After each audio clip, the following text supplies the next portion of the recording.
Welcome to episode number 18, The Gray Stage book written by Greg Fernandez Jr. Today we're going to be covering Chapter 9, The Suspicious Activity. There's a section in the Suspicious Activity chapter called In and Out, and we'll be covering that today.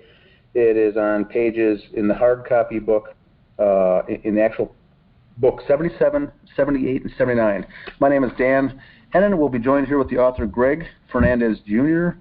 Also, we've got Sophia, Stephen, and Catherine on the line for today's episode. How's everyone doing today? Doing good. Great, thanks, guys. Well, we've got an interesting chapter. You know, this suspicious activity is a very interesting chapter. And then I like the way, Greg, that you broke down this chapter into easily digestible parts. In today's section, although it's only 2.5 pages, there's a lot in there. And looking forward to this episode. There's a lot of information here, and I think when I read a couple of paragraphs at a time, we'll be able to stop and kind of analyze it a little bit and take a deeper dive into it, because there's a lot here going on behind the scenes that the reader needs to understand as well. And I think these episodes are a good companion to the book when someone's reading the book. This really sheds additional light. So it starts off with the subtitle In and Out. This is Chapter 9 in the book called Suspicious Activity. Continuing on. It's important to know who was in the Crowley residence on January 19th, 2015, and why. And so this is just picking up, the bodies were found on the 17th. And so previously in this chapter, on the previous episode that we did for the podcast, we covered about what went on the 19th. And this is, just remember, this is 2 days later. This is that Monday now. And so who was in the house? Continuing on. Chris Klein claimed he was in the house with David's dad and brother. David's dad told Detective McKnight that was not true. Authorities respond by never following up on those conflicting statements. So right there, we're one paragraph in, and we've got conflicting stories. One can call them lies or half-truths or whatever they are, but it's mixed up. Continuing on. Another friend of David Crowley, Mason Hendricks, was one of several people in the house with Chris Klein on January 19th, 2015. Hendricks also worked with David on the Gray State project. Hendricks once told me the reason why the public received so little information a year after the deaths was because the Department of Homeland Security had to sign off on everything. Let's stop there. What's the Department of Homeland Security have to do with any of this is the first question. Maybe Stephen could answer this as a former law enforcement officer. His call got dropped again. It did. Okay, gotcha. That's DHS right there. That's what it has to do. That's what's going on here, Dan. I mean, just his statement alone saying that the DHS had to sign off on a Crowley case is beyond laughable. I mean, it's ludicrous, it's ridiculous, and I'm pretty sure DHS has a whole lot better things to do. And the thing to keep in mind here is that it's a local, this was a local, big-time local case and potentially state case that drew the attention, but it was never in the federal realm, even though many of us suspected that it did have some impacts in the federal government, but certainly not the DHS. Now, the thing about Mason Hendricks is that he doesn't follow this statement up by saying, I'm just kidding, or this is a joke, or I'm just kind of exaggerating a little bit. This is actually what he said. He said this. And so, once again, it gets back into the question of why are the Gray State guys who worked on the project, why are they involved with the investigation at all? Why are they involved with whatever was going on with the investigation? And they kept seeming to come out of the woodwork with information that led us, people looking at the case, as if they were kind of on the leading edge. They were hearing the first words. They were hearing the breaking news story about the case before things went public. They were always getting inside information, was the sense that they left us with. Do we know why that would be, other than just the obvious reasons of trying to... I know we're dealing with narcissistic people to begin with, and everyone else is less than them, but they always gave us the feeling that, well, you guys don't know. You aren't in the know. You're not familiar with the case. You're not on the front lines. with his investigation. So that's the feeling I always seem to get dealing with comments like this. How did that not raise red flags with Apple Valley? I mean, with them staying in constant contact like that and asking questions about how the case is going. I mean, anybody who watches a murder series or anything like that, they know that those who are offering help in the case and wanting to know every step of the way what's going on are usually the suspects. So, do you guys think too that? And I'll just jump in here quick, then I'll bounce off for a minute. You know, the law enforcement angle, I could see that, and we're going to touch on that in the next paragraph. It mentions, you know, maybe the FBI was involved. That at least makes sense. But Department of Homeland Security means to me that they're trying to drop the seed and plant the seed that this is a terroristic, possibly have with the honor killing or with David and the Muslim angle is what he was trying to plant the seed. Is that right, or is that by, you know, some kind of design, or am I just off base there? Go ahead. Well, to me, the whole DHS thing, it contradicts the whole murder-suicide. Because why would they even be involved in that? There were no bombs. There was nothing terroristic that David supposedly had done at the crime scene. I mean, there's nothing. But wasn't there at the very beginning? Wasn't there insinuations that there was explosives or other things in the house, maybe booby trapped? You know, that's another angle that they tried to push, and maybe that's why they, you know, he used this phrase, for instance, that David may have booby trapped the house. Sean Wright is the one who said that if I kept looking at this case, that the DHS was going to put a microscope on me. So you have two different people here, Hendricks and Sean Wright, both talking about the DHS. That's pretty weird. And it's just total deflection. Activity. Yeah, they're trying to deflect. They're trying to take the focus off of themselves and then try to get you afraid so then you don't look or ask questions. And there's absolutely nothing I see, no reason at all in anything I see that, come on, the Department of Homeland Security, are you kidding me? They're not going to get involved in it. That would be ludicrous. Exactly. Yeah, absolutely. But it's an intimidation thing, is it not, as far as scaring us off? Attempt, yeah, I'd say that. Yeah, that's kind of what we thought, whereas we took that and almost laughed it off. But at this point, they still weren't, they didn't know who they were dealing with here. That, you know, we knew, we've been around the block before, all of us on different cases, and so we're like, well, that's not how things work. So I still think at this point, when these comments were made to Greg, is that they still were under the impression that we were novice, armchair individuals, not knowing the big picture here is what I think they thought. They really tried to use the intimidation right away and bullying, and that's, they found out very fast that wasn't going to work. Yep. Now we got to go back to the beginning. We're still on January 19th. Why was anyone in the house at all? Yeah, they except should for the cleaners. Yeah. Hey guys, I don't interrupt, but it's like the arsonist. He sits in the back of the crowd and watches the building burn down. He's now a fire watcher. He's gonna, it's the same with these guys. But the friction they're giving you guys it was intimidation, and you guys aren't buying it. And DHS is not gonna they don't even care. I agree.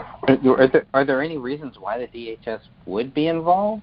I mean, what would it take, I guess, for the DHS to be involved in something like this? Terrorism, terrorist act.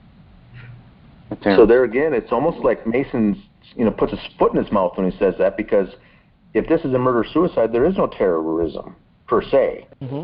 And so I think he tried to create that angle to get everyone, scared, as far as who did this, some kind of nasty thing, and then realize, oops, that doesn't agree with my narrative, so it's too late to walk that back then. So I don't know. I also wonder if there's any value in me contacting the DHS and getting a clear statement from them. Well, that's not a bad idea. Yeah, it won't hurt. Try it. Worst they say is no, but it's interesting. Just don't mention Philip Haney. Right.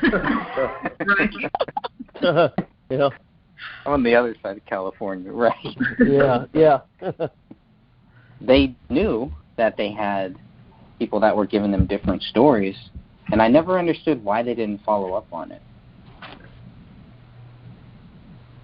If they already had their suspect, why would they even bother to follow up on it? I mean, isn't lying to police, isn't that something? I mean, you have to be under oath maybe or something, but lying to police, obstructing a case, I mean, I don't know. Maybe there's nothing legally wrong with that, but still lying, more lies. A lot of people in this case have lied, and here we have more proof of people lying. The police know all this. It doesn't bother them, I guess. Yeah, now, no, there's Stephen was former law enforcement. Yeah, go ahead, Stephen. Oh, I mean, it could be obstruction if they want to go that way, but you know, the more we look at it, the more they're all involved in it. So they're not going to do that. And Stephen, as a former police officer, what comes to mind when you start hearing lies or discrepancies in someone's statement or statements or something like that? It raises your antenna. Isn't that what you're taught to begin with?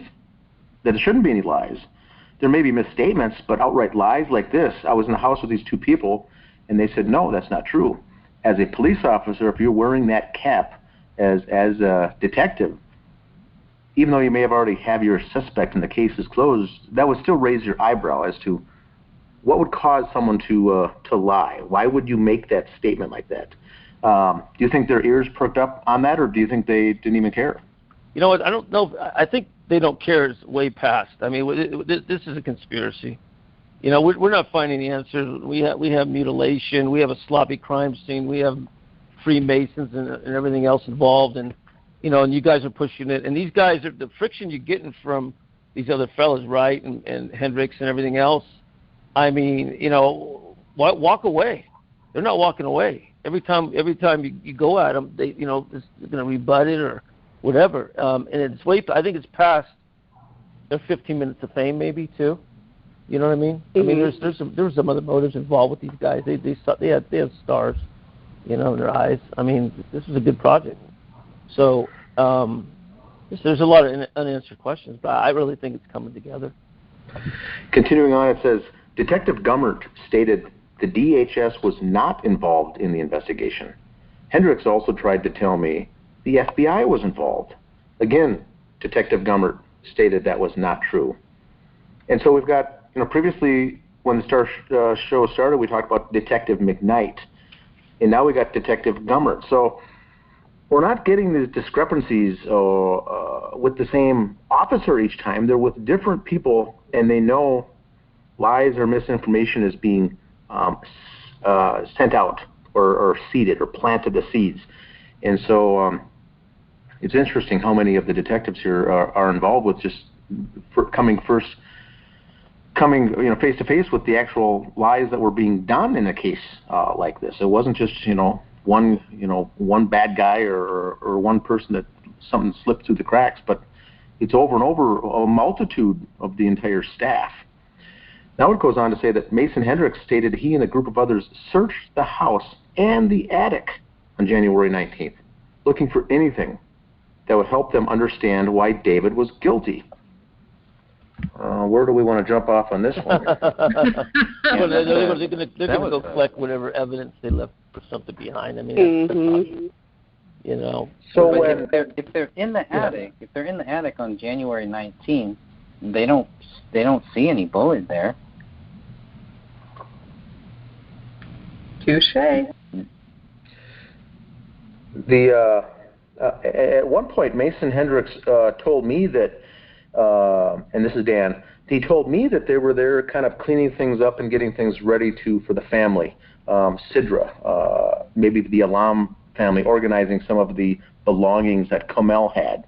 They were trying to organize things. He didn't mention anything about being in the attic and searching for stuff. Yeah, right. Yeah, no, you're right. Yeah, those are two they tried separate to spin days. it off on two separate times during the house, but I got them backed in on the date, and once again, they used two different reasons why we're in the house, and it turned out to be the same day, which relates back to that 911 call from neighbors when the cleaners weren't done or even maybe not even started yet. The question remains, why were they in the house at all? Whether they're gathering things or whether they're cleaning or searching for things. Any correspondence we had with those individuals on this, we kept hearing that they were all in mourning and in a state of emotional and not to get involved with this because they're so busy trying to just gather this, understand it all.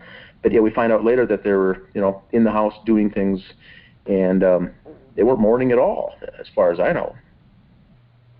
Yeah, it doesn't seem like it. And the fact that they go right away and they're saying that they're trying to find a reason why David was guilty. Oh, woe is them. And it's just not the behavior of people who, if that was your friend, how many of us would, just find it and take it upon ourselves to walk into our friend's house that hasn't even been cleaned up yet just so we can start our own investigation when the police haven't just barely begun theirs, and then turn around and condemn others who are trying to say, hey, this stuff isn't adding up. They want to condemn us and attack us because we're looking at this and saying, hey, this isn't right. But then they want us to feel sorry for them because, they went into the house the next day or 2 days later. It's just insane. Well, it's like what you said earlier. It's all just deflection. Yeah. Mhm. Now, the other thing I was going to add. Go ahead. The other thing I was going to add is when I first confronted Mason with this, I said the cleaners weren't done yet, and it was still, one could call it a biohazard scene. Yep. The smell would have been so bad. There could have been, maggots, insects in the house. This is 3 weeks of decay is what was the story back then. I said, how can you go in there? What was it like? And I said, what kind of masks did you use when you entered the house? I said, Mason, you know how bad the house would have smelt? And you were in there fooling around. I said, the hazardous team or the cleaning crew hasn't even been there yet to essentially defumigate, and it would have been a rotting corpses in that house. And so I got him stumbled there when he couldn't answer the fact of what kind of headgear or mask was he wearing or oxygen supply when he went into that house. So alluded to, they had nothing on. They wore nothing. And I've sorry. Hey Dan, I've seen a few bodies after a couple of weeks, and usually it was like spring towards summer. But it was in the Bay Area, and it's not super hot, and you can't even. It's usually somebody calls from upstairs in an apartment after 2 weeks. That's how bad it is. And you go in there with Vicks under your nose, and let me tell you something. You hit it on the nose. Absolutely. It's horrendous. The sense would be incredible. Oh my God, yeah. It really is, and decomp is a smell you just never forget, and it's not something that the average person will be able to walk in and just go, oh wow, okay, look, it kind of smells funny. It is so overpowering. And here's the thing is we know that these bodies were not there for 3 weeks, but the rate of decay, especially in the facial areas and stuff, because it was open cavities, is going to be a little bit faster in those. So it would have been a very pungent smell. And, I don't, the guy's so full of hot air. Oh, sorry. So it goes back to the concept in my mind is he needed to have something on over his face, which he said he didn't. But he said that they're in there organizing and cleaning and getting prepared for whatever. And then also the line that he gave here was they were investigating and searching. Well, either one of those, they never mentioned having anything on as far as a mask or having trouble to breathe or how horrendous it was. None of that was even mentioned. And so that's where my antenna was raised right from the beginning. Mm-hmm. That and the fact that the professional cleaners hadn't even come through there. God. So all of it, on its face, none of this makes any sense. Mm-hmm. No, not one bit of it. But he also helps prove our point here too, is that they were in the house, they were looking for things, and guess what they found to prove David guilty? Absolutely nothing. Yep. That's right.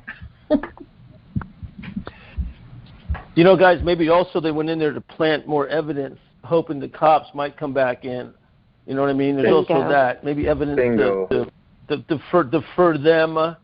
You know, I mean, these guys got egos. They could have, you know, it's like I said, it's like the fire watcher, man. You know, these guys' egos, they might want to play this little cat and mouse game. You know, but does that, A, tell me that they have protection at a higher level, or B, that they're just egomaniacs? Yeah. And they might have went in there to plan something, too. Yeah, there's two good reasons why that really makes sense, is because at that point, January 19th, they haven't found two very important bullets. They haven't found the bullet that ties to Rania, and they haven't found the bullet that ties to David. And we could even say they really never found the bullet that ties to David's blood. We definitely know that. Right. But Exactly. so, I mean, it's hard to argue at that point. Mm-hmm. Yeah, I mean, you know what? In that bullet, that one bullet they found, it didn't even look like it hit anything. Right. Yep. So did they shoot that into something else and then just put it in there? Continuing on the top of page 78, it says that Hendricks claimed he walked in the house with at least two other people on that day. Hendricks looked up at the ceiling and immediately saw the bullet hole. Quote, "I looked over to another friend of ours," Hendricks told me over the phone. Continuing on, and I was like, "They couldn't effing see the hole right there?" Question mark. End quote. So this is, now he admits to being in the house on the 19th, and then they said they saw the bullet hole, and they can't believe the police missed it. So how did they know that the... Well, that's the very first question, that when they announced that, when they were, you know, posting back and forth on our page on the Justice group, was we saw that they missed a bullet hole, and it was so amazing. And most of us asked them, how do you know what the investigators saw or didn't see? How do you know they missed anything? Mm-hmm. How do you know what they missed? How do you know what they saw? And so right then it got them backed into a corner, because how do you get out of that? How did you know that what they saw and what they didn't see? And so that was them trying to plant the seed that there was a missing hole, that's something the police missed, meaning that they know that it wasn't there on the 17th. That's what I took from it. Yep. While at the same time throwing the Apple Valley Police Department under the bus. Now, this is the 19th, and the guys at this point were getting prepared to do an interview with Fox 9 News regarding this case. Remember, they were so busy grieving that they didn't have time to do anything.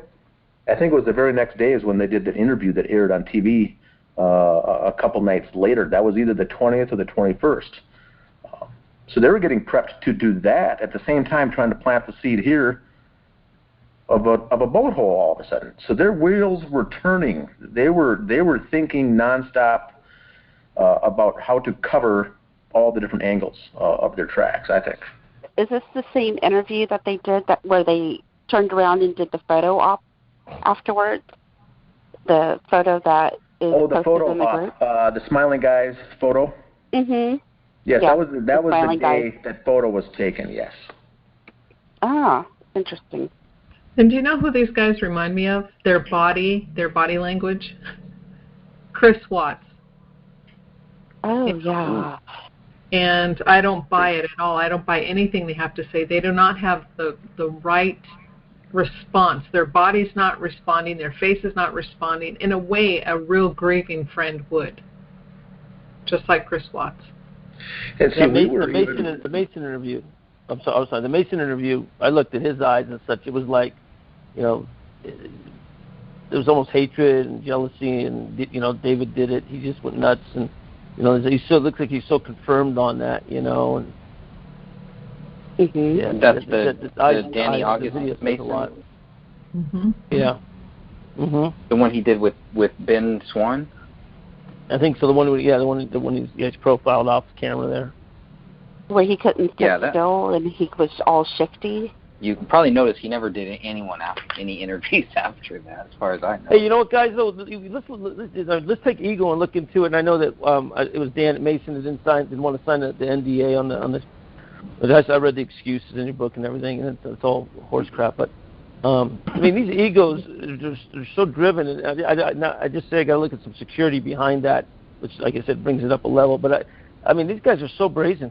It amazes me in a case like this. I agree. Yeah, I don't know why they just didn't stay silent the whole time. Why are they out there doing this, talking about this stuff? They know people are going to be like, well, wait a minute.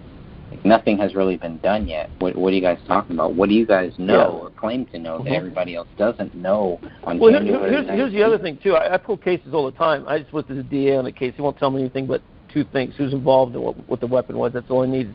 I don't need anything else. But, the cops don't talk to people. This doesn't get into it doesn't get into the paper. I mean, the reports, it's confidential could be for months. Mm-hmm. It's not public information. The call to the houses, what's in the report and investigations, and these guys are coming up with, I mean, it's like they took the whole thing over, like you're saying, and the information they're getting should never have been exposed. And that's what's amazing to me is that these guys, and every move that one guy makes, they all make. They're all in it together. Yeah, and it's so typical of narcissists. They want to inject themselves into something, especially those who are involved in a particular crime. They have to. Their ego doesn't let them do anything else, their narcissism. So they will inject themselves and then say stuff to make themselves sound important, and yet the police never thought twice to go, hey, wait a second, your behavior's not matching what we're seeing. Yeah. So, yeah. At that point, I do fault the AVPD, but, again, at the same time, I give them a break because this had been their first, well, there were 3 murders, but the first murder case they had handled in over 6 or 7 years at this point.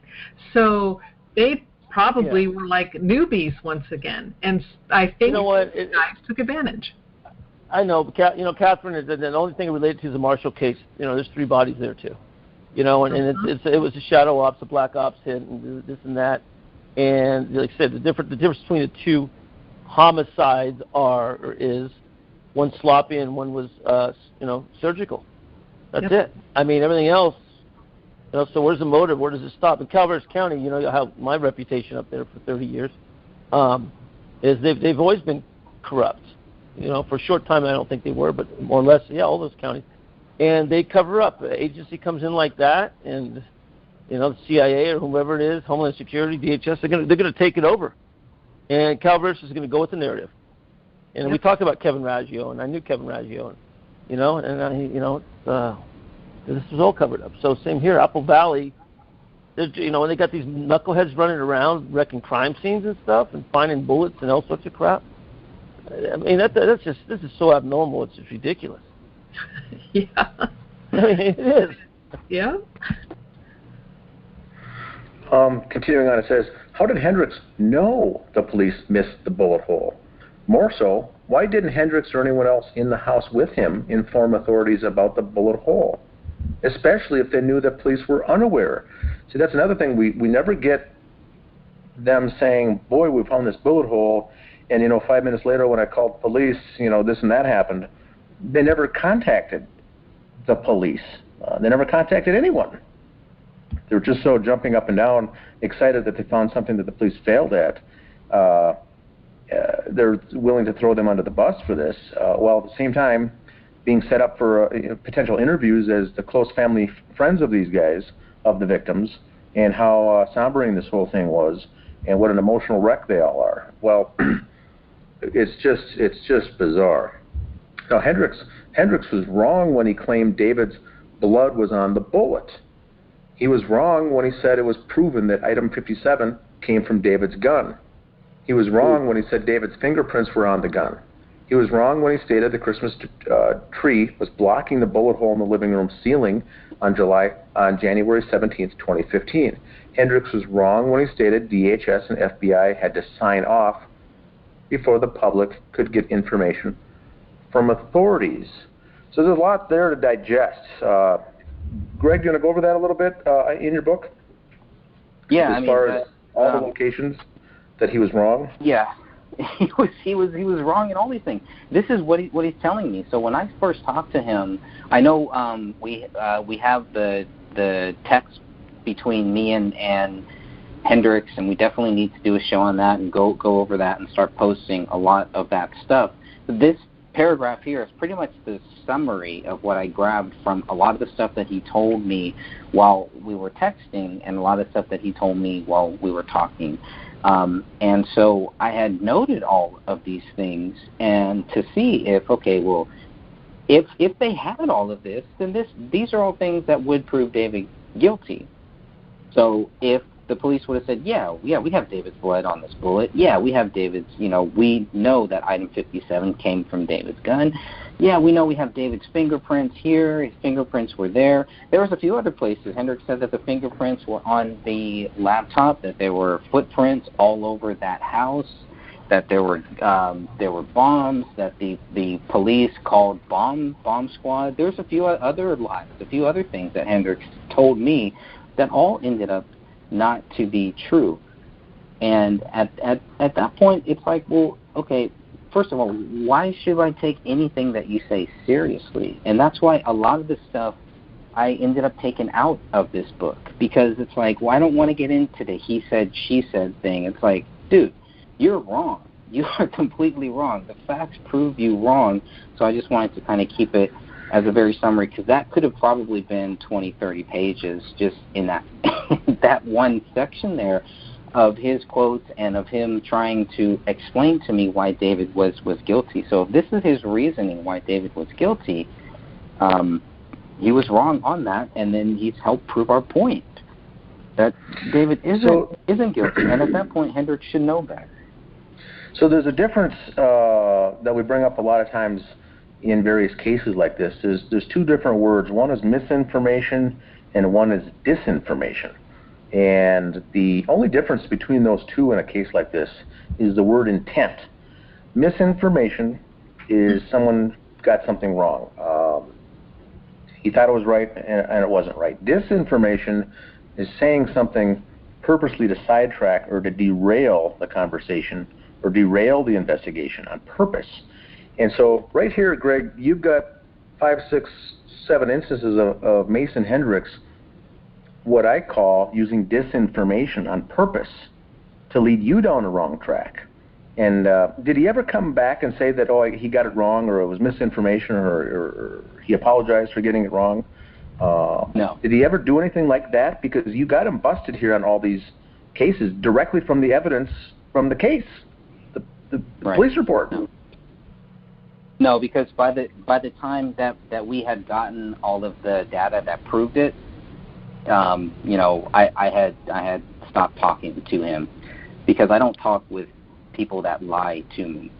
If you want to tell me your story, if you want to contact me and tell me what happened with David, if you were there, if you have some information, et cetera, I'll give you that time. I gave a lot of these goons that time to tell me that. But once they started lying to me, then I'm just going to document it and I'm going to call you out on it. And that's pretty much all that happened there. So by the time that we actually got that stuff, and if he ever does want to do something live, if Hendricks ever, has the courage to actually, do something live where we actually go through these things that we're talking about here, he is more than welcome to contact me. He can go to thegraystage@gmail.com and he can send me something there, and he can counter any of the stuff that we're saying here. This is all factual stuff that he said that he has been proven wrong on. So I would love for him to come out and say, you know what, I was wrong. You guys are right, because that's what the truth is. Yeah, it's very interesting, the whole thing, because he was coming at you, hot and heavy with all these phrases from the beginning, and then once the police report and the evidence and everything came out, we got it, and then was able to go through and dissect each one of these, and really leaves us with the question of, did he just happen to get it wrong, or was this done on purpose to lead you down the wrong path? So, at one point he says it's obvious that the police missed the hole. Anyone could see the hole. And then he says, well, the Christmas tree was in the way, so maybe that's why they missed it. And so he makes contradictory statements like that as well. David's blood was on the bullet that killed him. Well, his DNA was, but not his blood, and the evidence certainly showed that. So, but once again, it's him inserting himself into the case where a normal person wouldn't do that. Right, because he talks doublespeak about the cops. So in some of our texts, he's calling the cops pigs and how they messed up and how his sloppumentary is much better than what all of the cops did. Then on the other side, he's also saying that the cops did a great job and they solved this case and David is guilty and you all are basically wrong and crazy. So it's a lot of doublespeak. So I think you're right. It started out for me. It started out as misinformation, and once I started looking at the factual data, at the documents that anybody right now can go and find. You can go and check this stuff out. Then it's like, okay, either he didn't know or he's basically lying. And either way, at that point, he's not really helping me to get to the bottom of this case. It's just throwing sand in my eyes, pretty much. Correct. Anything else on that one? Anyone got anything on those lies? Have you guys? I don't know if you guys know. Do you guys know that these goons have lied about this stuff, or is this all new information to you? No, I've known about it since we started researching this case. Well, I did not know about the DHS and the FBI, and so that's why it cracks me up. And the only thing I would like to add here is that, in my point of view and in my opinion, this was him purposefully putting out disinformation. There are far too many lies. Everything he says was a lie and a distraction and a detraction. So the fact that he stated all of this to get people to go into a different direction was purposefully done. So to me, that makes it disinformation, in my opinion. Right.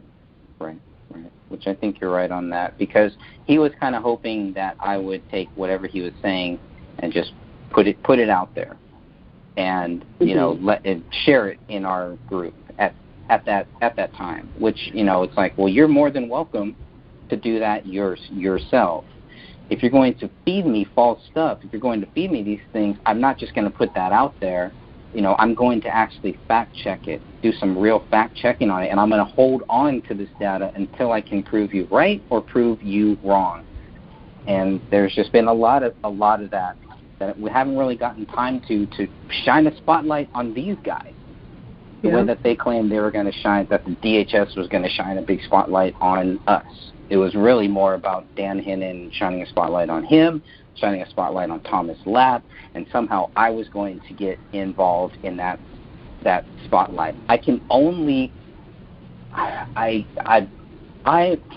say that I know the same things that these goons contacted me with. I'm sure there are many people out there that are listening to this. They probably contacted you too and said something very similar.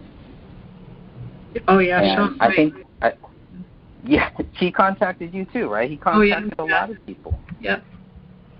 Starts out nice, right? He's your best friend. friend. No, he wasn't nice to me at all. He wasn't nice to you. Okay. He was rude from the get-go, and I'm just like, hey, dude, you don't know me. Don't talk to me like that. If you want to talk like a decent human, we can have a discussion. Otherwise, don't bother me.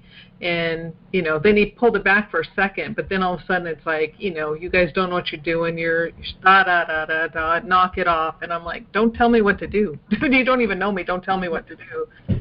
Yeah. And it was Mason Hendricks also that told me directly that it was Sidra, Comel's sister, that set up that GoFundMe to raise $6 million for her ailing mother. When we know that Dan probably set that up himself. And so he wanted to steer that away to make it look like it was done in good faith as well. And so, once again, I've got those screenshots, and I saved the correspondence. And It's all very interesting. Now, for the newer listeners out there, and I think Stephen could benefit from this as well because he's fairly new into the case. The reason they talk about the DHS and the FBI signing off is because 3 or 4 months into this investigation, we were clamoring that why isn't this investigation done? What needs to be researched? And then it got to be 6 and 7 months along, and they said there's nothing. We're not done yet. We kept hearing this, and then it got to be 9, 10 months along, and they said the investigation is we're still wrapping up. We're still wrapping up. And what we said was, if this is all nice and tied off in a nice little bow, and this was an easy investigation, what's taking so long? And so it came to be the January the year later that the investigation was done. It took a full year. And now looking at some of the the details in the reports, they were waiting on a lot of things to come back and whatnot. But that's when we kept pushing is when Mason Hendricks responded back by it needs to have federal sign-off before they can do it, before it can be released to the public. And so that's when those kind of things came in. Then he said, the FBI has got to sign off on all this. And so it was using it to placate us to say, just hang tight. It's more of a stall tactic because it's not ready yet. It's not done. The reports and everything isn't done. It's not complete yet. But we were saying, why wouldn't a case like this, the investigation, be wrapped up in a month or 2 or 3 months? Sure. Certainly not 6 months. Exactly. And so I wrote my first article when this was 9 months old by saying, how can this possibly take this long when we have all the information you need? Official narrative, that is. I said, here, I went through my whole list when I wrote that first article about the case. 9 months in, we still didn't know anything. And so all that was going on those first 9 months was banter back and forth between people and members of the group and characters like this. But then once that investigation got done, all this started making more sense. But that's where that came from. He was using it as an excuse that they needed to sign off on everything. Right. Well, the way you explain it, Dan, and I am catching up with that part of it today, was very interesting. Like Catherine said about a DHS and the feds, but did he? What does he have a connection there? I mean, if he was comfortable saying that, blurting that out, as brazen as he is, maybe they'll throw him under the bus now. But at that time, he felt he was untouchable, and if he acted like that, I mean, like you say, it's not normal for even narcissists and stuff. But this is a serious murder case. This is, like I said, house fire or something. And he comes out that brazen, and those are some of his first statements. He's comfortable stating that. I mean, think yeah, maybe these guys were the hit guys, It does go up higher. Apple Valley, taking that long for a case like this. At the Philip Marshall case, they closed that in Greg, less than a month, right? Yeah. And they actually had a whole summary. They gave us a whole summary of everything that they did. Exactly. These guys here. Dan, you're absolutely right. I mean, Apple Valley is they're just playing dumb. They're playing dumb, acting dumb. I'm sorry, acting dumb. I mean, it's Dan. There's no. The questions are stellar and the answers are, feeble.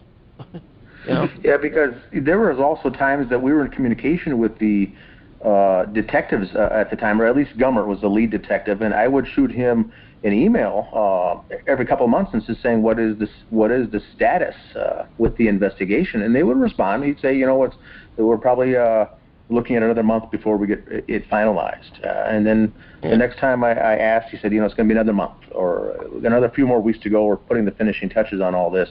And what we found out later was when all this was done, they had already been filming their Fox 9 investigative report with Tom Lydon, and that was already shot and done and in the can, ready to go live the night they released everything. So they were doing all this other media and social media type of things behind the scenes. So they were ready to go when the news broke, when this was all released, that they had their bases covered on everything. And so that's, I think, also what was taking so long in this. But this was back when we were still in good communication.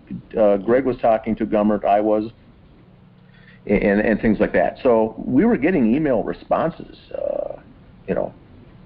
from those guys. They just kept delaying it. We thought maybe it's a stall tactic because at that point we just still didn't know if it was a cover-up or what the story was.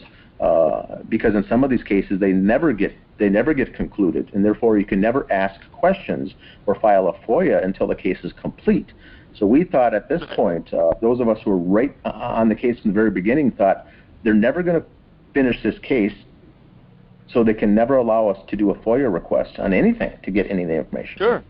And so once they did, a year later, then we started getting the data that we needed. But at first, we didn't know if we were hemming and hawing, thinking, are they being legit? They're trying to, wrap this up, or are we going to be hearing this for the next 15 years that they're still wrapping it up and it's still open? But sometimes they'll keep cases open like that on purpose, so the public can't get any information. Mm-hmm. Absolutely. Yep. And it's also interesting that when... Go ahead, Steve. Oh, I just say, how long did the Warren report take, right? Right. I mean, really. Yeah, and there's still a lot of questions on that one today. Well, yeah, but anyway. That's a long time, Dan. Yeah. And even after we did get, because remember, at first, all that we got was 94 pages of police reports, and then we got 464 photos. That was it. We didn't get any DNA stuff. We didn't get any coroner stuff. We didn't get any of the phone records, the financial records, none of that. We had none of that stuff. So during most of this time when I'm talking with these goons, I don't know any of that stuff yet. So I don't have any counters, and they know that too. So they're free to tell me whatever they want to, knowing that I can either take it seriously or I can try to, keep my mouth shut, or I can say that they're wrong with them knowing that I don't have the facts to prove that they're wrong at that time. Obviously, later on, all of that changed. That's kind of the thing, if I only knew then what I know now, maybe their answers would have been a lot different. But there's a lot of stuff like that. So we didn't know. And in the 94 pages that we got, all of these things, the only things that were censored, they didn't censor any phone numbers, any addresses, anything like that. I did all of that. The only thing that was censored was any mention of the blood writing or of the Quran. That was it. They mentioned notes, but they didn't say what was on those notes. They tried to hide all of that stuff from us. The Muslim angle was the censored. Muslim angle. Thank you. Yeah. Yes. Yeah.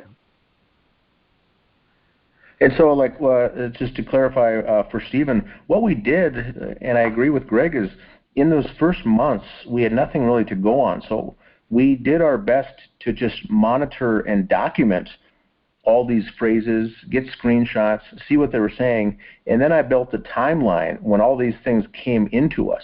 Not the timeline for the crime and the investigation of the crime, but a timeline of the answers we were getting and the facts that we were getting sent to us and the things that were happening in the background. More of the aftermath, because then once the police reports came, we were able to go through then and dissect and prove that these things didn't happen, or the timings, it didn't make sense, or things like that. So we were busy documenting all of this in the first year.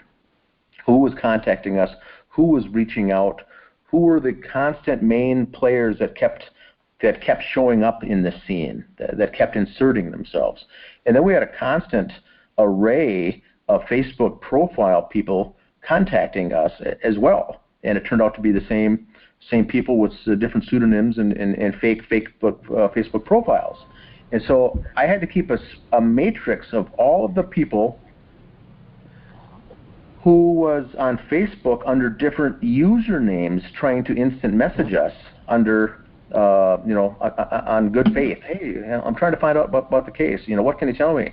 And to find out later that it was a Facebook page that was created the day before, no friends, no interests, no photos, and it ties to another friend that was created the day before also that that Sean Wright knew or Mason Hendricks knew. So it was the same creatures were coming out and rearing their heads, and we're trying to play whack-a-mole with all the same characters.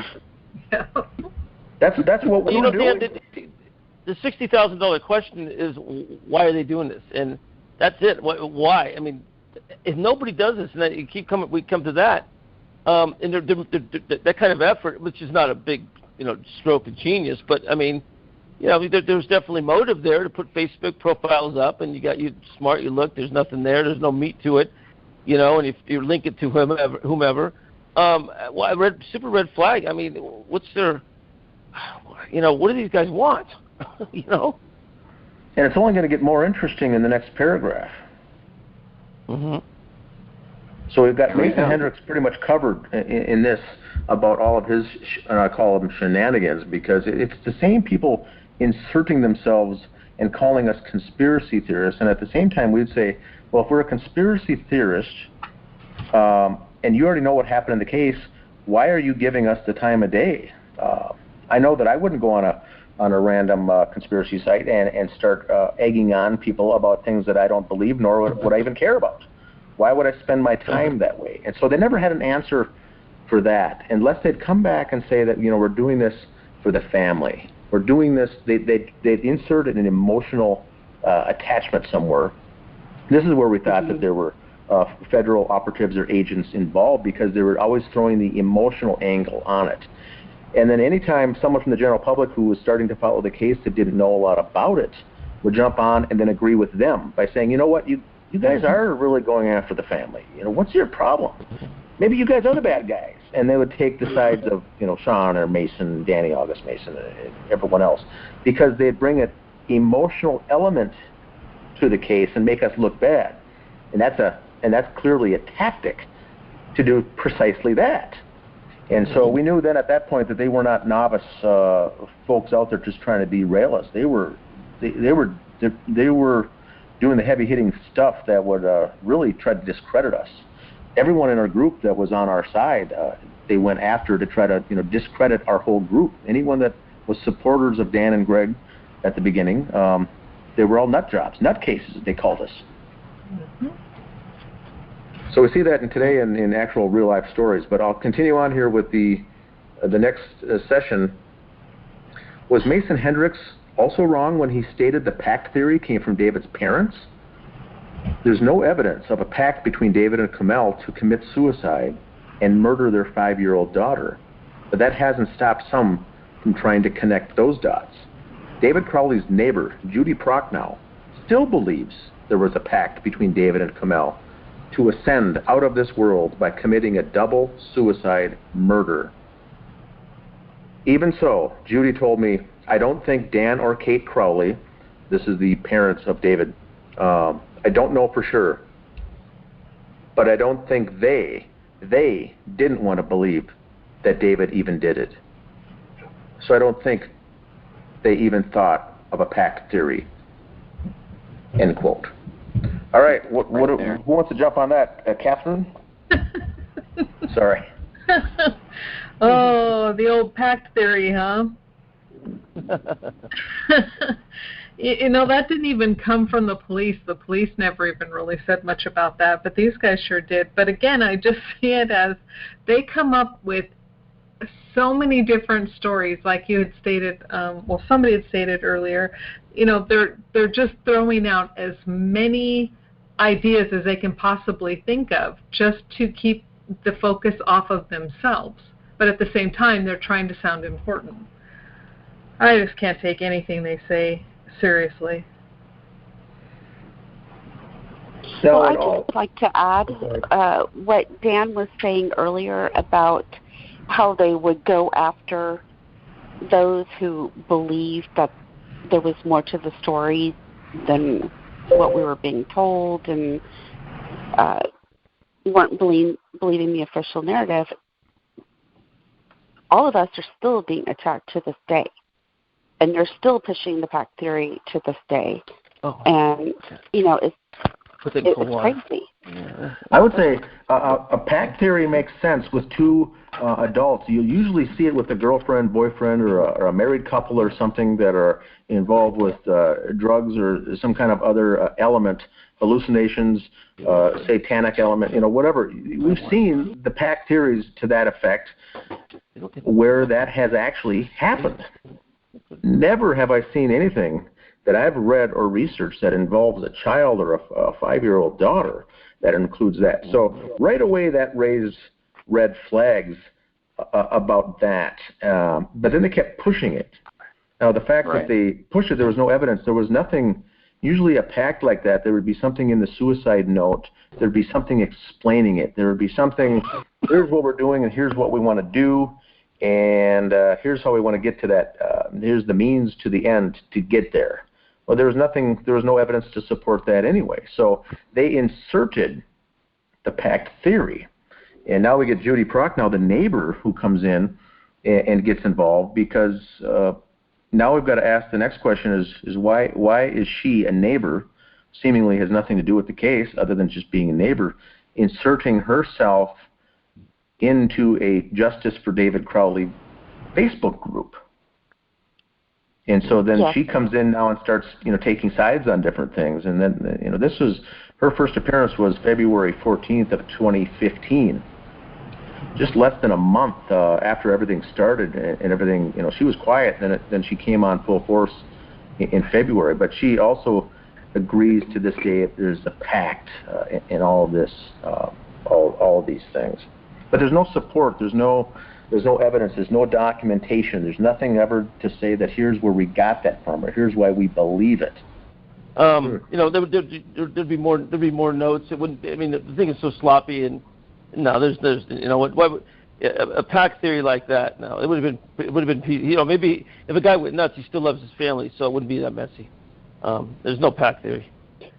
And we have to keep in mind too that Judy has said on numerous occasions, which are even notes that she's written and conversations she's had back and forth, is that she admits she didn't even know this family.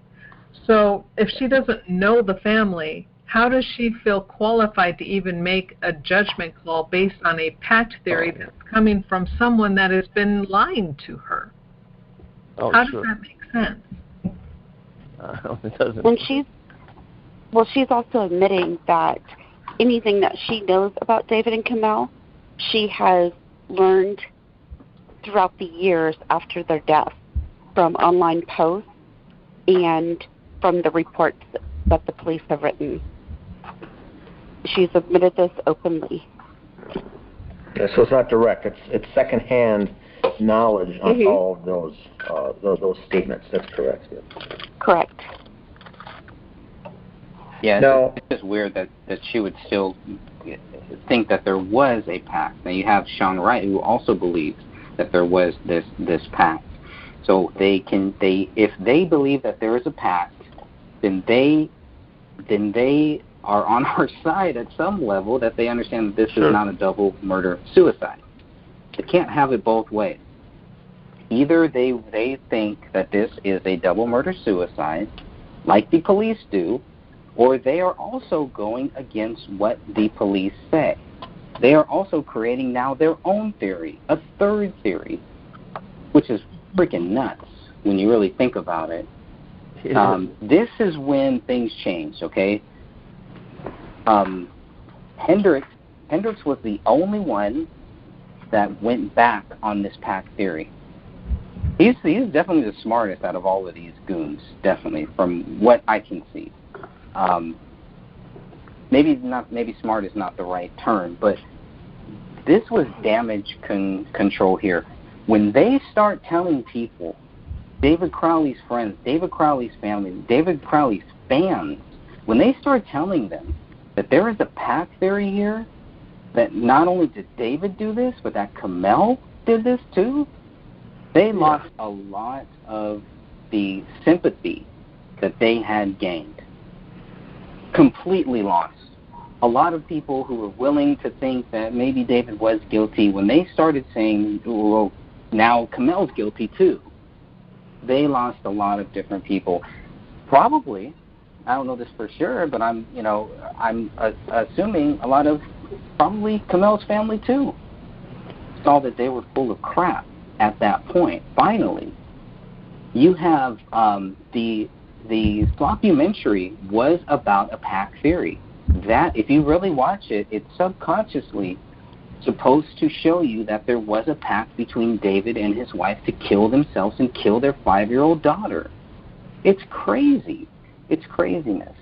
It is correct about the documentary leading you down that path. And they used the recordings that Kamel and David made at the end of August and then again at the end of October as their reasons for why they're saying it's a pack theory, and that Kamel put the idea into David's head. This is not coming from me. This is coming from them. And if you listen to those recordings with headphones on, you can hear where the edits took place for them to put it into the documentary. So we're not hearing the true recordings. We're hearing edited, highly edited versions of them, the recordings, that they wanted us to hear in that documentary to lead us down that path that, yes, Kamel was supposedly crazy, and I'm saying that in quotation marks, and that she and David made this pact, and then at the very end, you know, they committed this horrendous act. So here's a statement. I think, Greg, see if you'll agree with this. This is very early when this was all first happening and everything was boiling over. They said it was a pact, and then, like you said, is they lost a lot of support from what I would say is the mothers and the females and mothers out there, because they automatically says, wait, are you suggesting Kamel was in on murdering our daughter? What mother, what parent would even do that? And so that's when a lot of people also started joining the group, and that's when a lot of people started falling away from the goons, I guess, on the Gray State group, because they're like, you expect me to believe that Kamel was involved in the killing of Rania? I don't think so. So we started getting a big influx of females and mothers started joining on, and that's where I got most of my direct messages and instant messages from folks, because they'll still watch the movie and say, well, this doesn't make any sense. And it's not guys, it's not men, it's mainly females that say, well, there's no way. So I think that's when they had to craft it to become, you know what, she was crazy. She was hallucinating, she was crazy. Even though they had a pact, she wasn't in her right mind, because that didn't, you know, she was in her right mind, that didn't play well. That mothers didn't agree with that. Parents didn't agree with it. They know, anyone who's a parent, you would just know that you would not kill your child, no matter what was going on. So I think then they had to insert the hallucination, the drugs, and everything else to say, you know what, she was crazy. And that's what we see in the documentary. The Eric Nelson report is, she's crazy, he's crazy, they're both crazy. There was some kind of a pact. I think that is a subliminal message in that whole movie, is that what you end leaving with is that it's a pact. And I think that's where that movie, when people see it, normal parents watching the movie, first thing they do when the movie's over is they do a research onto how to find the justice page, and then leave us a note by saying, I want to join the group because I don't believe it. The whole thing's BS. I hardly get males or men that direct message me after seeing the movie. It's always the female and usually mothers that say, there's just no way any mother would do that to a 5-year-old daughter. Right. I call BS. So I think that's what's really help us out is the Eric and the guys who did this behind all these shenanigans and narratives. None of them are parents. Only David was. Sean Wright had a young daughter at the time, but they were the ones introducing these theories that without I don't think they consulted any mother or a female before they started introducing these theories, because it fell on its face when they tried to insert these speculations. Well, Dan, if I can interject, you're absolutely right. But you also you do have those cases with the gal that drove her kids into the ocean and drowned them. And there does happen. But here's what I'm saying: going along with that narrative is that to see the parents collaborate for a pact to do that to their child I think is probably never even happened hardly. That I can say, that is, you know what I'm saying? One might go this way or that way, or there's no pact to kill your child between two of them. There's always the mother might take that's happened before, and the father. You don't see them both conspiring to do something and making a deal like that. I've never heard of that. You know what I mean? Well, Stephen, what type of proof? What type of proof, Stephen, would you need to say, okay, yeah, maybe there was a pact. Maybe there was a pact. But then what type of proof would you need to say, yes, I believe there definitely was? Because I'm not seeing any of that here. No way, Greg. You know, it'd have to be, you know, something like that. The parents made a pact. I think there might have been be a note to the family, we're sorry or something. You know, I mean, that's a very emotional, planned out. I mean, the goes through your mind to do that for both parents to collaborate to do that. I think you would have. I mean, there'd be a note. I would call that.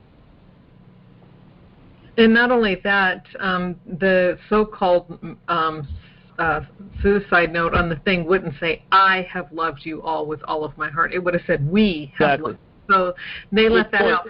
And another point I wanted to bring out, too, that these numbnuts didn't think about is that we have it on, there's audio of when, Camilla's talking to David, and she's asking, well, am I crazy? A crazy person doesn't ask if they're crazy. They don't know that. They're so far gone, they can't see that they're crazy. Yeah. So the simple fact that she's asking, this is scary. She was so afraid. She was scared is what she was. She was not crazy. So I really wish I could just stuff a sock in some of these people's mouths. I know that I was one of those female viewers who watched the video and immediately started looking up the group after I finished watching the video or the movie. I mean, it made no sense, and I had way too many questions at the end, and I knew I had just been lied to. And that's how I came to the group, was watching that documentary. Mm-hmm. Yeah, I think that's the main demographic is the parents or mothers or females that have children that they watch it and they're flabbergasted that how can this even transpire? How does this happen? And it's right, because we know that there was no pact, and it's not a theory. It did not happen. There never was a pact. Mm-hmm. Yeah. Now, Judy goes on to say that I'm guessing that the parents don't believe it because they don't want to. Now, that's a fact. I would say that most parents, after this took place, are not going to believe if there was a pact that one took place. So Judy's right in laying the foundation there by saying, you know what, it's probably going to take a while for them to come around to even buy that or even subscribe to that theory. That is a fact. But then she says, maybe they never even thought of it. Who knows? But the question is, why is Judy inserting herself at all in any of this? Right. Now, the best part is yet to come. The quote says next, Judy says, no one was in the house before the cleaners, end quote. This is the statement that she says, and I'm going to end right there, not even going on to the further statement. She has said this, and this statement has been said multitude of times. Now, because we've got the reports, the investigation reports, the police reports, the date, the 911 suspicious person call, we know that they were in the house. So that's the question. Why would she say that? Now, what she's saying, why is she saying that is she says, because I'm the neighbor, there was no one going in and out of the house until the cleaners were done and signed off and, finished their job. She's saying that on authority. So I think that's when they had to bring her into this, because now she's a credible witness as the next door neighbor to say, you know what, no one was there. But I think she's playing a role there. She's playing the credible neighbor role. But we know for a fact they were in there before. Yeah, which actually leads toward the theory that there were people in and out of that house even while the crime was being committed. Because if she didn't see these two, Mason Hendricks and Chris Klein, who state they were there, they openly say, we were in that house. And then Judy's like, well, no, nobody was there. Well, obviously she wasn't good enough she wasn't as astute of an Oh, you know what? She's Gladys Kravitz, guys. You know what? I looked at the proximity of the residences, and you know what? There's no way you couldn't miss it. I'm still surprised that they didn't hear the gunshots. I mean, really. I mean, she's watching out that window every day. Yep. That's it. I mean, come on. That's what my call. I call her Mrs. So is she protecting the Gray State guys then? No, somebody got to her.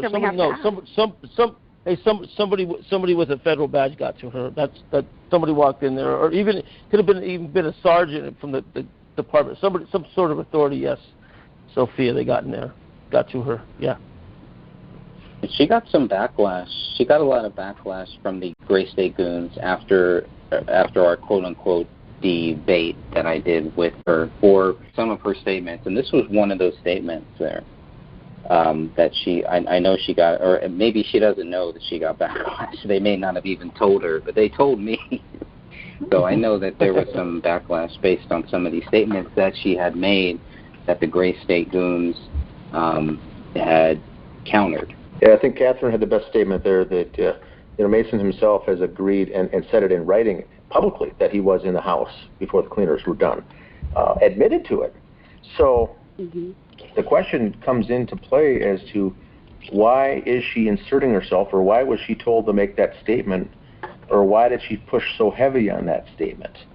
And it only concludes is she compromised, or is she doing the bidding of someone else? Did someone talk to her to say, you know what, you got to set that record straight, because we're going to have egg on our face if we find out other people were in there. And so maybe someone with the badge did say, you know what, set the story straight on this, because we're going to look incompetent if this story gets out as to what actually happened. So that could very well be the case. But I think that she was playing a role there. She was, Dan. If I was a crooked investigator, I would get to all those neighbors and I would get them on our narrative right away. As soon as the cops show up, that's official narrative. I don't care what anybody else says. And Chris Klein can go over and bring him, a bunt cake. That's not going to mean anything. First time, boom, authorities, what happened, and give them the narrative. Just like on the grassy knolls, and everybody saw the smoke. Hey, give them the narrative. That's what happened. The next sentence is very telling, because once again it gives us the answer. Judy goes on to say that, quote, Chris Klein and them were in the house the day after the cleaners called about finding the bullet, end quote. Or Greg goes on to say then that when I reminded Judy that Klein was in the house on January 19th, she responded with, quote, well, the cops might have said that, but they weren't. Judy believes Chris Klein was just wrong about the date he was at the Crowley home. He just must have gotten the dates mixed up, end quote. Wow. She's still repeating that. They're backtracking. Now you're starting to backpedal on some of the things, saying you got it wrong. So when I go and get the suspicious report for the FOIA request for that 9/11, when I get the 9/11 phone call on the 19th, that's when the phone call with the neighbor called for suspicious activity in the house. That was the 19th. That was not wrong. The 9/11 dispatch didn't get it wrong. That was the 19th. Cleaners weren't done till the 20th or after. So that which feeds into what Stephen was just saying. It feeds into the fact that there's a narrative break here, and someone's trying to fix it. Right. And so this is all we're dealing with here. It's a lot of just hearsay to try to fix the problem. They don't want the neighbor's narrative to be their own narrative if it goes above the pay grade of Apple Valley. Okay, I mean, we're taking care of this quickly. And who's first on the scene? Apple Valley. They knew what was going on. It was the FBI first on the scene with black suits and white shirts and ties. It'd be a different story. That would be the narrative she'd have. Didn't see anything. It'd be like Men in Black. Give her the zapper. Same thing. It's just, somebody got to her because there's some slides missing in that video, like you said, Dan. Something's missing right there in the narrative. It's like a change of heart, or that's a narrative that she's going with, and it's interesting to note too that she doesn't follow it up or end her statement with, I could be wrong, or this is what I think is true, but I'm open to any other scenarios. She's insisting that this happened on this date and on this time. She's insisting. She is not planting the seed and hoping for you to buy it. She's insisting that you believe Right. her story with no evidence is what she's doing. Dan, that's exactly right. The badges show up. They're the authority. This is what you're going to say. She's the closest. If you went across talk to a couple more neighbors, I bet you they can tell you the same thing, because that's what they did. They went in there. She said she's the eyewitness to whatever happened. We know it's a murder and it's a cover-up. But she's the eyewitness. We need her on our side. Here's her narrative. You hit it right on, Dan. And it wasn't anyone else. It wasn't Sean Wright making these statements, or Mason, or Danny August Mason. It was Judy, because she was the next door neighbor. It had to come from her mouth to lend credibility to that what she was saying was true. So now the question is why is she lying? The question is, why is she lying? Because now this isn't misinformation. She didn't get the dates wrong. This is disinfo. Right. In other words, a lie. Why is the neighbor lying in a triple homicide case from next door? Yeah. So that's question number one. That if I was Detective Gummert, would be all over I'd go right to her. Well, yeah, but Detective Gummert probably told her what to say. Correct. But in a perfect world, you'd have your detective. In a perfect world, no, exactly. But point is that's what I just said. If I had I did a one-way ticket and go back there for vacation. You would think each one of these detectives would have been at her door knocking the very next day by saying, what, things don't add up. None of this adds up. No, you know what? You canvass the neighborhood. I mean, you know what? I mean, you go down blocks because somebody might have been parked down there in a strange car last week that we haven't ever seen a block and a half away. I mean, it's a serious crime. I mean, that's a really good bullet point, Dan. I'm just that neighbor. I'm learning about her more. What her narrative was, but what I can see is that she was definitely coached. Very coached. Good phrase. She was coached. Yep.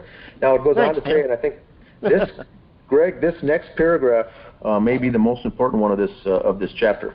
It says, to be clear, Chris Klein and the others were in the house on January 19th. The cleaners didn't find the bullet that rolled out of the carpet until January 20th. The date in Detective Bowen's report and in the incident detail report are clear. I think it's Judy who got the dates mixed up, not anyone else. So what Greg's doing here is he's laying out the evidence, almost like a court case, by saying both reports are similar and consistent. There's not an error. The officer didn't get the dates wrong. It was legit. So everything, we know the cleaners found it on the 20th. We know Klein was in the house on the 19th, which means they were in the house before the cleaners were done. The bullet rolled out on the 20th. All reports are consistent. If anyone's lying, it's Judy. So now the question, remains: why is she spreading disinformation? I was just complimenting Greg saving this for toward the end. It's really kind of suspenseful. What was that, Greg? I was just saying that she's basically saying that the cops got it wrong. So she got it right. The cops got it wrong. Who is she taking orders from? Like, where is she getting this information that the cops got it wrong?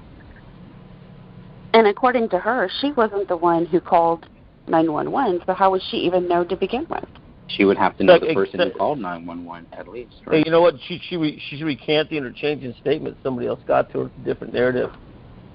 Mm-hmm. That was another thing that got her. That's it, man. I mean, you got the gospel with the badge timely on the murder case, and all of a sudden she's saying something else.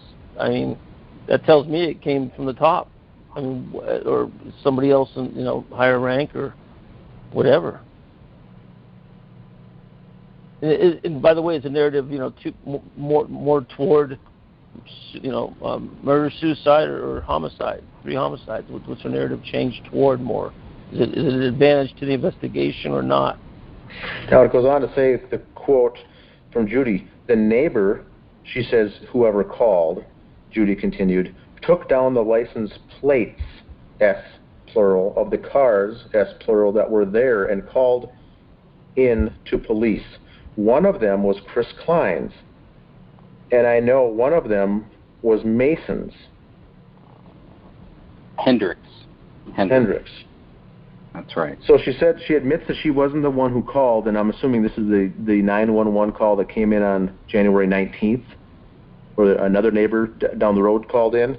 She's saying that it wasn't her, but she said that they took down the license plates.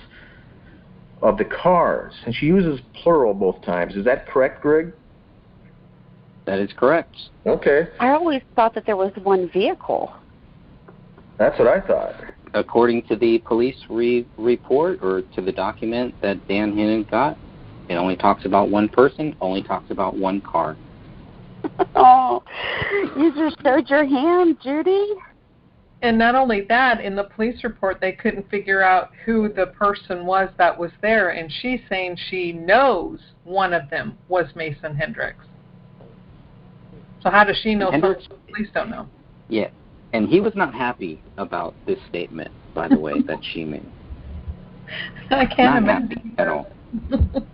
And so this explains also how they tracked down Chris Klein. Remember, people in the group were asking, when that suspicious call came to 911, how did they know it was him? And so this would explain the license plate written down. They would call it in. They looked it up. They tracked it back to a guy named Chris Klein. They went and visited him. He wasn't there. It took till the following month before they contacted him. And he says, "Oh, we're upstairs looking for an attic, in the attic looking for the bullet." And they're like, "Wait, what now?" So they also must have had Mason's, Hendricks, if the license plates were written down, meaning both. Did they ever do a follow-up with Mason Hendricks is my next question that I never even thought of yet until just tonight. Nope. He is not mentioned anywhere in any of the documents that we have. He is not mentioned at all.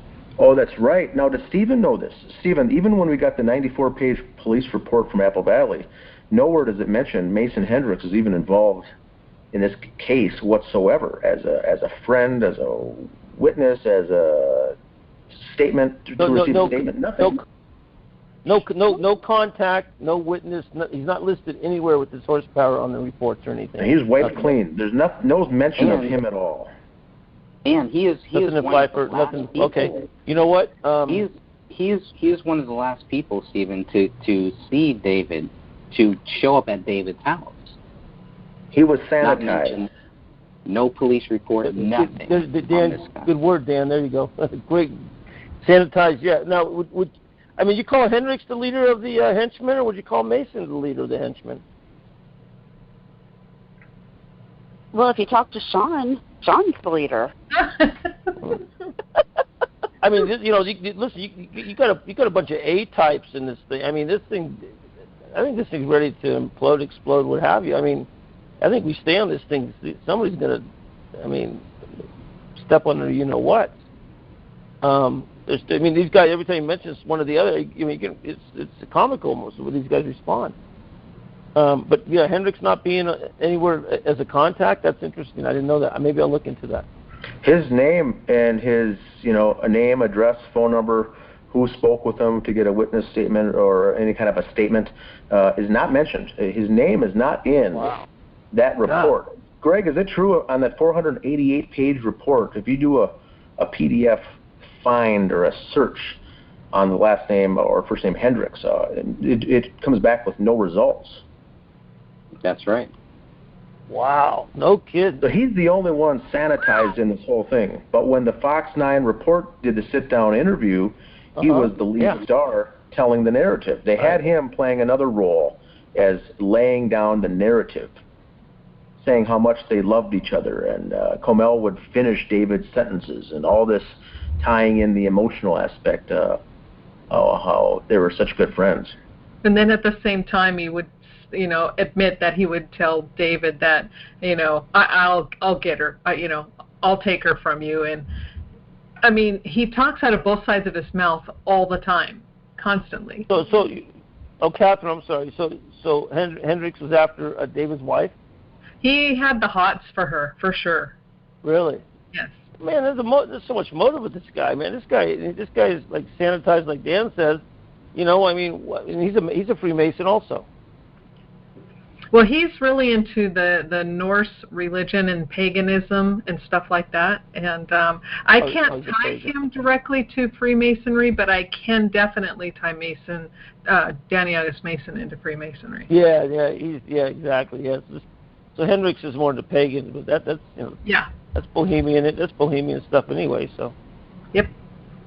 Yeah. Okay. Well, then there you go. There's your point. Because aren't most of them Freemasons? Oh, Bohemian Club, they're everything, Freemasons, everything, yeah. Okay. Illuminati, the whole 9 yards. Yeah. Okay. So I think here in the final paragraph is where we get our answer. It says, based on a call about suspicious activity, Detective Bone went looking for a, quote, suspicious person, not plural, person, not persons. Item 57 is one of many reasons why this case should be reopened and re-examined. End of the chapter, right there. So that's why they never followed up. Judy says that the neighbor wrote down 2 license plates. She knew one was Klein. She knew one was Mason Hendricks. Police followed up on only one, which we know was Chris Klein. They never followed up on Mason Hendricks. So once again, any mention of anything that he's even connected to has been sanitized out. Wow. Dan, great find, man. Yeah, you too, Greg. I'm sorry, great find.